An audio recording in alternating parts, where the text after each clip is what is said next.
मकनपुर नामक गांव में हरिया और उसका परिवार रहता है। हरिया एक बड़ा जमींदार है। एक दिन उसका बेटा रामू शहर से पढ़ाई करके घर वापस लौटा। पापा, अब मैं एग्रीकल्चर में ग्रेजुएट हो गया हूँ और शहर से नई टेक्नोलॉजी सीख कर आया हूँ। यही सब का होवे है, हम कौनो समझी ये सब। पापा, मैं कह रहा हूँ कि अब खेती मैं करूंगा। मैंने खेती में ही पढ़ाई की है, इसलिए अब मैं खेती करूंगा ताकि हम नए नए तरीके अपनाकर ज्यादा पैसे कमा सकें। अरे ये तो बहुत अच्छी बात हुई। ठीक है, अब से खेती का सारा काम तू ही संभाल। ये सुनकर हरिया बहुत खुश हुआ और उसने अपना सारा काम अपने बेटे रामू को सौंप दिया। रामू जब से ग्रेजुएट हुआ था, उसकी खुशी बहुत बढ़ गई थी। वो काम करने के लिए रुक नहीं पा रहा था, इसलिए वो अगली सुबह ही शहर चला गया और वहां से खेती के लिए अच्छे अच्छे और उपजाऊ बीज ले आया। उसने घर आकर अपने पिता हरिया को बताया। पापा, मैं ये सब बीज लाया हूँ। इस बार नई खेती करेंगे और इस जमीन से अधिक मुनाफा कमाएंगे। क्या बोने वाले हो तुम इस बार? पापा, बीन्स, भिंडी और बैंगन। अरे तेरा राम भला करे, अनर्थ मत कर। पापा, हम गेहूं, ज्वार, बाजरा कब तक बोते रहेंगे? कभी ना कभी तो कुछ नया बोना पड़ेगा। अरे हम सब कुछ बो सकत हैं, लेकिन बैंगन नहीं। क्यों? तूने गांव में शोर ना सुनो अभी? जहां मारे ना पतो, गांव में बैंगन के खेत में चुड़ैल को खतरा है। ओह, अभी इस सब अंधविश्वास में बिलीव करते हो? अलीव बलीव हमें ना पतो, पर गांव में चुड़ैल आ जाएगी और जान बचानी मुश्किल है जाएगी। आप इन गांव वालों की बात में मत आया करो। ये सब लोग रस्सी को भी सांप बता देंगे। अरे मैं सच कह ही रहा हूं। मैं जा रहा हूं खेत पर और फिर देखता हूं कौन सी चुड़ैल आती है। अरे बेटा, मेरी बात मान ले, मैं खेत पर जा रहा हूं। रामू जब से ग्रेजुएट हुआ था, उसकी खुशी बहुत बढ़ गई थी।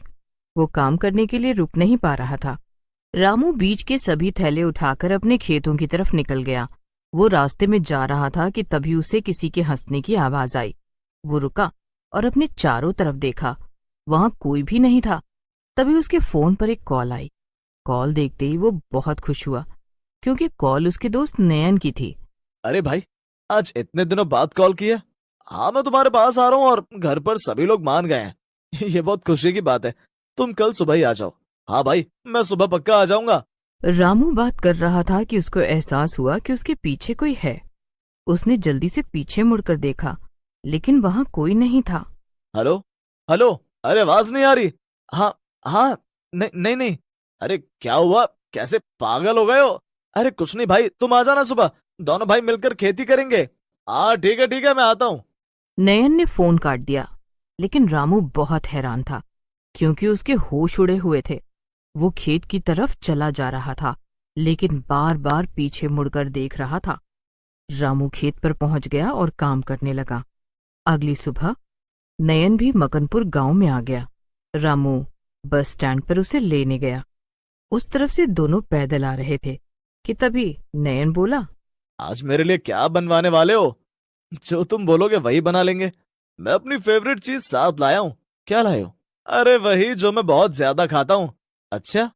बैंगन। ओए, धीरे बोल, नहीं तो चुड़ैल आ जाएगी। चुड़ैल और हमारे पास।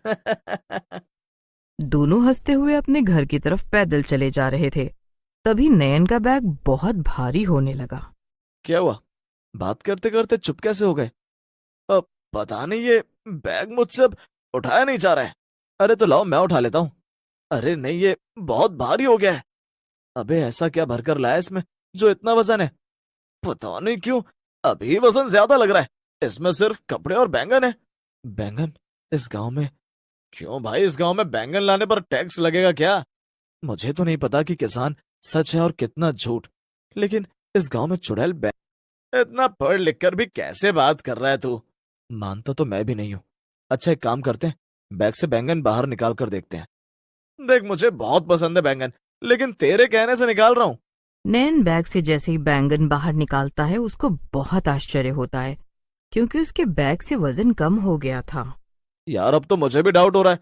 इतने से बैंगन में इतना वजन था, अब ये यहां निकाल दिए। अब मैं क्या खाऊंगा? अब जल्दी से घर चलते हैं। तू चिंता मत कर, मैं तेरे लिए बैंगन का पूरा खेत बोने वाला हूँ। दोनों हंसते हुए घर चले गए। अगली सुबह सब सो ही रहे थे। गांव में शोर मचा। रामू और नयन भी बाहर भागकर जाते हैं।